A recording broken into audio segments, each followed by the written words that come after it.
Do you want to know the latest for the housing market in the Inland Empire? I'm Glen Nelson with Coleman Realty Group. So let's talk about the latest numbers on the housing market in the Inland Empire, and be sure and stay to the end to find out what those numbers mean for you.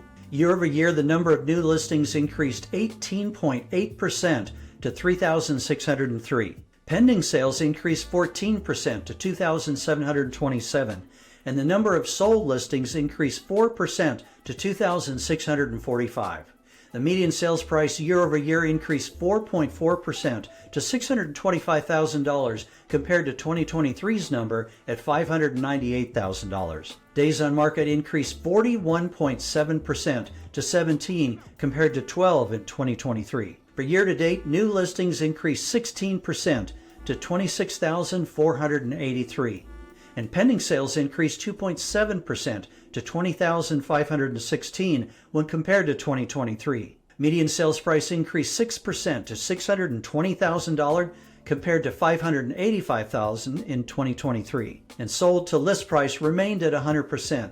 And this means the price sold for the same as a list price. Year-over-year numbers for several cities in the Inland Empire include Corona with a median sales price increase of 1% to $734,000, total days on market of 16. Eastvale had median sales price increase 17% to $970,000, with days on market move up to 13. For Moreno Valley, the median sales price increased 2% to $550,000, with days on market at 13. Riverside shows a median sales price increase of 4% to $653,000 and 18 days on market. And the highest increase on median sales price was Laverne, with 32% increase to $1.175 million, with days on market at 11. What these numbers show is that there has been an appreciable uptick in inventory during the last 3 to 4 months, and that is continuing as we are in the early fall months. Buyer demand continues to drive price appreciation,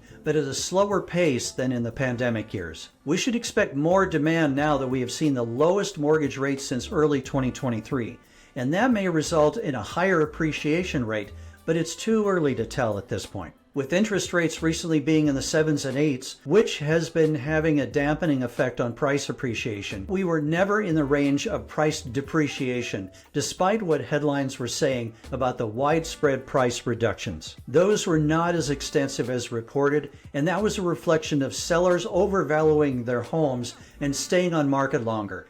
That is evident in the increase in days in market. We're seeing a more stabilizing market with lessened appreciation and longer days on market, but still having some appreciation, which is easing the affordability pinch. We are seeing more homes come on the market in the local market, even though historically there would be a decrease once summer ended. So there is more of a year-long market rather than the up of spring, slowing in summer, and decrease in the fall. Part of that is due to the mortgage rates fluctuations and their effect on buyers being on the market or waiting.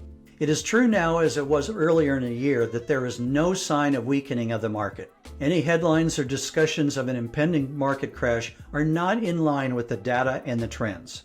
For buyers, expect prices to continue upwards, but at a lessening of the upward trends. Now, while that affects affordability, it can be time to try to buy down the interest rate when getting a mortgage and taking full advantage of buyer assistance programs. Also, wages are outpacing inflation now, which further helps with affordability. For sellers, appreciation is increasing, but at a slower rate than we have seen in the unicorn years of 2020 to 2022. A moderate 3 to 4% appreciation rate is expected for this year and for several years going forward. This is good news if you are planning on staying in place, but it may affect affordability of sellers needing to buy a replacement property. If you've been thinking about making a move this year or in 2025, call us to discuss your options and help you achieve your housing goals. Thank you for watching this video, and if you'd like to see more videos like this, be sure to subscribe and hit the like button, and we'll see you next time.